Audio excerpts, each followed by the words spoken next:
মাগো তোর চরণে এসেছি। আমার পূজা নেওয়ার আগে আমার কিছু কথা শোন।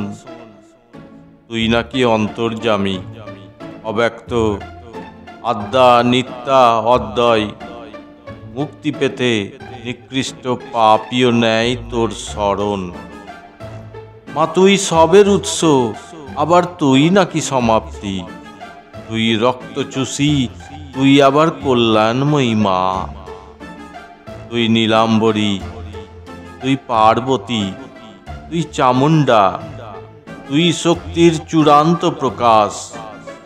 না না, আসলে তুই রমা। তোর রূপের মোহে পড়ে তোর ছলাকলায় ফেসে গিয়েছিল রামকৃষ্ণ আর খ্যাপা বামা। তুই বলি দিস, বলিও নিস, তবু তোর এত ভক্ত। ব্যাপারটা আমার কাছে অস্পষ্ট, খুবই শক্ত। রক্তাক্ত আমার মন, রক্তাক্ত আমার হৃদয়। শত যন্ত্রণার আঘাতেও আমাকে হতে হচ্ছে শক্তপোক্ত। যাজ্ঞে, তোর অনেক কথা শুনেছি, অনেক কথা জানি না, আবার কিছু কথা মানিও না। ঘটনাটা হলো, তুই মা কালী আর আমি কালী মা। তোর এত গুণের কীর্তন, আমার উত্থানে শুধুই না আর না, কেউ খোঁজও রাখে না।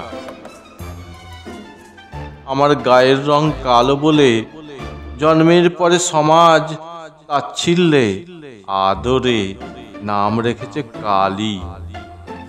আমি কালো বলে মায়ের গুমরানো কান্না, স্কুলের বন্ধু বান্ধবীদের মা কালী বলে খেপানো কি করে ভুলি। আমিও যে 5 জনের মতো মানুষ, মেধাবী, সব রকম গুণ আমার মধ্যে আছে, কারে বলি। উপরে ভাব, কাজের সময় কাজের তরে আরো বেশি ভাব। সব বুঝতে পারি, তবু রং খেলি। ওই তো সেদিন সেজে গুজে প্রশংসা পেলাম। গান জানি, পড়াই ভালো, সংসারের সব কাজ জানি। শিক্ষিত বাবুরা পাত চেটে বলে গেল, কি সুন্দর গড়ন, প্রতিমার মতো মুখ। মতামতটার পরে হবে শুনানি। আর খবর দিল না কালো মেয়েকে কে বিয়ে করবে। হলো কানাকানি, আমার রং নিয়েই টানাটানি। কথাটার মধ্যে নেই জোড়াতালি। এই কালীর কি দোষ আজ বলে দে মা।